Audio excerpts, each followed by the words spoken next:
Hello. Sa pangalan po ng dakilang Panginoong Jesucristo, isang mapagpalang umaga po sa bawat isa. Andito po tayo sa ikalawang bahagi kung saan meron tayong sitas na pinagkaloob upang basahin po natin at bibigyan natin ng pagpapaliwanag o buhay upang ito po ay magsilbing isang bagay na mahalaga na magtuturo sa atin kung paano natin pakikitunguhan ang buhay dito sa ibabaw ng sanlibutan. Sabi po sa unang sitas, sa sulat ni Apostol Pablo sa mga Hebreo, sa Kapitulo 2, versikulo 14 hanggang 18. Sabi dito, dahil sa ang mga anak ay mga may bahagi sa laman at dugo, siya naman gayon din nakabahagi sa mga ito, upang sa pamamagitan ng kamatayan ay kanyang malipoy yung paghahari sa kamatayan sa makatwid bagay ay ang diablo. Ngayon po, ano po ba ang ibig sabihin dito sa unang sitas? Meron po dito tinatawag na mga anak. Ang tinatawag kong mga anak, walang iba yung mga taong nilikha ng Diyos na inilagay niya dito sa ibabaw ng sanlibutan. Una kay Adam, nagkaroon siya ng anak, hanggang sa dumami. Subalit dahil sa sumama ang kanilang mga gawa, nilipol ng Diyos, kamatayan po ang pamamaraan sa pamamagitan ng paglilipol ng tubig. 8 kaluluwa ang naligtas. Pamilya ni Noe at kanilang asawa. Sa makatuwid, tayong mga nasa laman at dugo, tayo ngayon yung tinatawag na mga anak. Bagamat ang iba ay napapaalipin sa kasalanan, pero bukas ang Diyos sa pagtanggap ng isang taong makasalanan magsisi upang sa ganun mapabilang siya sa tinatawag na anak ng Diyos. Sa makatuwid, ang buhay ng tao ay nagtatapos sa kamatayan.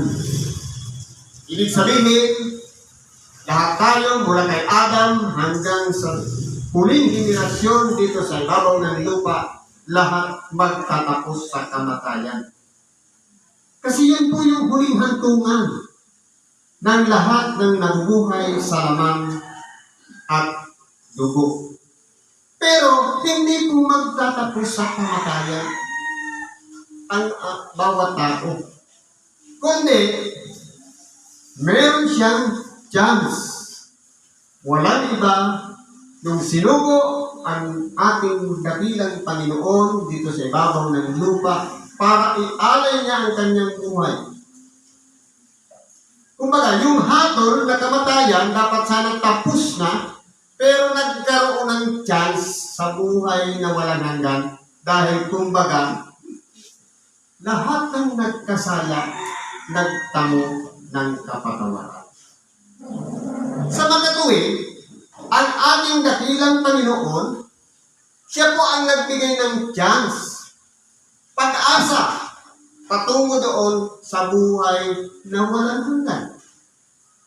Kasi po, dahil sa gawa ng diablo, ang lahat ay napahamak. Kaya, pag sinabing napahamak, lahat ay hinatulanan ng kamatayan. Anong sabi sa Roma? Ang kabayaran ng kasalanan ay kamatayan. Kung ang isang tao ay hahantong sa kamatayan, malinaw na sinasabi, bayad ang kamatayan ng kasalanan. Ano pong pagbabatayan doon? Hindi yung buhay na naging matuwid na tayo ngayon, kundi ni minsan ba hindi tayo nagkasala mula nang tayo magkamalay hanggang sa huling hininga ng buhay? Kahit isang miss lang tayo magkasala doon, malinaw na hinatulan na tayo ng kamatayan. Kaya hindi, kumbaga, yung mga bagay na pagkaiisipin dapat natin, hindi lang magtatapos sa kamatayan, kundi yung chance na ibinigay ng ating dakilang Panginoon, ang buhay na walang hanggan, na dahil sa pag-alay niya ng kanyang buhay, nagkaroon tayo ng pag-asa. Sabi dito, at mailigtas silang lahat na dahil sa takot sa kamatayan ay nangasa ilalim ng pagkaalipin sa buong buhay nila. Ito po, kung maalala natin ang mga Israelita ng panahon, nauna nang gumawa ng plano ang Diyos para ang mga Israelita ay hindi humantong sa kamatayan. Kung maalala natin yung kwento ni Jose, sa pamamagitan ng mga pamamaraan na ginawa ng kanyang kapatid, naunay siya sa Egypto. Pero plano po yun ng Diyos para ilagay siya doon at meron siyang tungkulin nang sa ganon, kung dumating man ang pagkagutom, dahil sa takot nila na sila'y mamatay, si Jose ang naging daan para madugtungan ang kanilang buhay. Dahil po, sa 7 taong sagana at 7 taong taggutom, nahango po ang kanilang buhay sa kamatayan. Kaya po kung mapapansin natin, ang naging kalagayan ni Jose ay isang malaking bagay, bagamat ang kwento ng kanyang buhay, dumanas siya ng mga kabiguan, pero dahil sa siya ginawang mauna ng Diyos doon sa lugar ng Egypto, inihanda na ng Diyos. Proseso po yun ng Diyos. Para yung lahi ni Israelita o ni Jacob, mula sa 75 tao, galing Kanaan, papunta sa isang lugar ng Egypto, bumalik sila libo-libo na. Hindi sila nagtamo ng kamatayan, kundi mas lalo pa silang dumami. Sabi dito, sapagkat tunay na hindi niya tinutulungan ang mga anghel, kundi tinutulungan niya ang binhi ni Abraham. Bakit po ganun ang ginagawa ng Diyos? Ano ba ang taglay ng mga anghel na meron sila na wala sa tao? Kaya, yung kalooban ng Diyos, mas priority niya yung tao. Tayo po, kisa sa mga anghel. Kasi po yung mga anghel, nasa kanila ang kapangyarihan. Nasa kanila ang walang hanggang kalagayan. Pero dahil ang tao'y nilikha sa mababang kalagayan, galing sa isang alabok, dito sa ibabaw ng lupa, nahahantong din sa alabok, sa makatuwid, may kahinaan, may karupukan. Kaya, kinakailangan nating mabuhay na nakasandal tayo sa Diyos. Sa makatuwid, kung tayo man po ay nagsasakripisyo, nagpapagod, naghahanap buhay para tayo mabuhay, kulang ba po pala yun? Anong dapat natin gawin? Dapat nagtatrabaho tayo, gumagawa tayo, kasama ang Diyos. Paggising pa lang natin sa umaga, tumawag na tayo sa Kanya. Samahan tayo sa paglakad, sa pagtatrabaho, at hanggang sa pag-uwi. Sapagkat alam ng Diyos na tayong mga tao nasa marupok na kalagayan. Mahina, nagkakasakit at namamatay. Kaya po, mapapansin natin, ang mga binhi ni Abraham, sabi kanina, tayo pong mga tao na nagtitiwala sa Diyos na katulad din ni Abraham na sumasampalataya sa Kanya. Kaya po, kung taglay natin ang pananampalatayang taglay ni Abraham, mapalad tayo. Sapagkat si Abraham, pagamat wala ng chance, pero dahil sa kanyang pananampalataya, nagkaroon pa siya ng isang anak. Kaya kung tayo po ay wala ng pag-asa, lalong-lalo na sa may karamdaman, sasabihin ng doktor, wala ng chance. Pero sa harap ng Diyos, mayroon pa po. Kasi kung aralin natin, Diyos ang may likha sa atin, siya ang pinaka-engineer, siya ang pinaka-creator. Kaya tayo'y nalikha, siya rin ang taga-repair. Kaya kung ano man kabigatan ng ating karamdaman, pinababalik niya ng Diyos sa dating kalagayan naman siya. Kasi kumpleto po ang makasalita sa tao. Kaya, ang kamatayan ay isang hangganan yan sa buhay ng isang tao. Kaya, kung mapapansin natin, palaging nandyan ang Diyos kaagapay natin. Tinutulungan niya tayo sa lahat ng oras.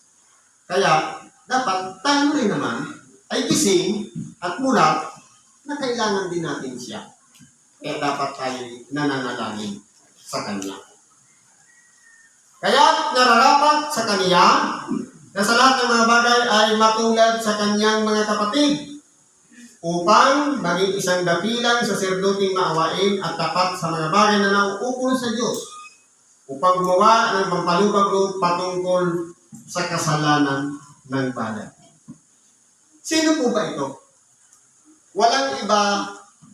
Ito yung tinatawag na Jesus, na siya tinatawag natin Mesiyas o Kristo o tagapagligtas. Siya po ang tinatawag na dakilang saserdote. Ano po ba ang gawain ng dakilang saserdote? High priest. Ang tungkulin ng dakilang saserdote, walang iba, siya ang mag-aalay, minsan papasok sa loob ng kabanal-banalan ng templo para maghandog ng susunugin taon-taon. Kumbaga bihira lang siya maghandog. Pero anong yung hinahandog? Kapatawaran ng kasalanan. Ngayon, ang ating dakilang Panginoon ay katulad din ng dakilang saserdote. Sapagkat hindi siya pumasok sa templo, kundi sa dakong kabanal-banalan, walang iba ang inalay niya. Hindi mga hayop na susunugin, kundi sarili niya mismong katawan. Upang sa ganon, maibuhos ang kanyang dugo at magtamo tayo ng kapatawaran. Sa magkatuwid, ang kapatawaran pala natin ay hindi dahil sa pananampalataya lang, kundi dahil sa dugo ni Kristo. Kasi kung halimbawa, nananampalataya tayo kay Kristo, pero hindi kalakip doon yung dugo na kung walang dugo umagos, na yun ang nagpatawad sa ating mga kasalanan, magiging kulang ang pananampalatayang taglay natin. Sa magkatuwid, ang kaligtasan ay hindi nakukuha sa mabubuting gawa. Sabi nga, kayo'y nangaligtas hindi dahil sa mabubuting gawa upang sino man katawan na sa laman ay magmapuri. Ibig sabihin, ang kaligtasan ipinagkaloob sa atin ay regalo ng Diyos. Sa biyaya tayo'y nangaligtas. Hindi dahil sa gumawa tayo ng mabuti sa kapwa, tumulong tayo sa ating kapwa, naging maayos ang ating pamumuhay. Kundi habag lang at awa ng Diyos na dahil sa tayo'y isang makasalanan, hinano, nilinisan, pinatawag at ngayon naging isang kasangkapang napapakinabangan na ngayon dinadaluyan na ng kapangyarihan ng Espiritu Santo. Wala tayong dapat ipagmalaki.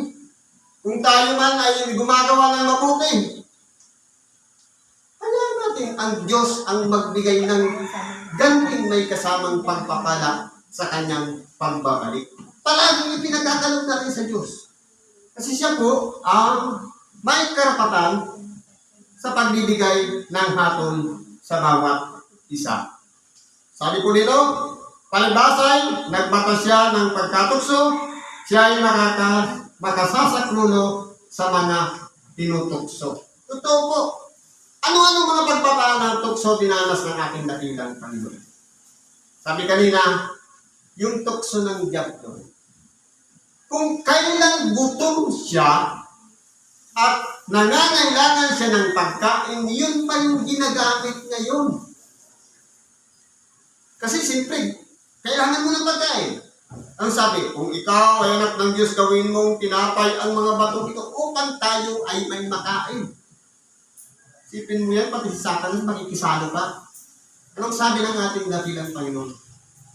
Hindi lamang sa tinapay ng buhay ang tao, kundi sa bawat salitang lumalabas sa bibig ninyo.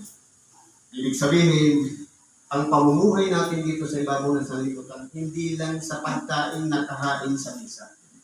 Hindi. Yung tinapay ng buhay, pagkain espiritual na nakahain sa bawat araw ng pagsamba. Walang iba.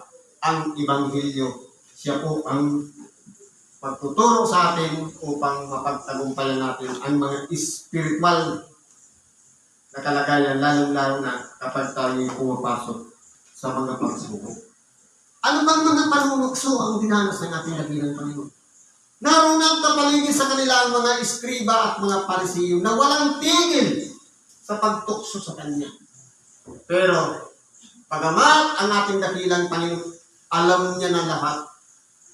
Siya'y puspos ng karunungan at kaalaman.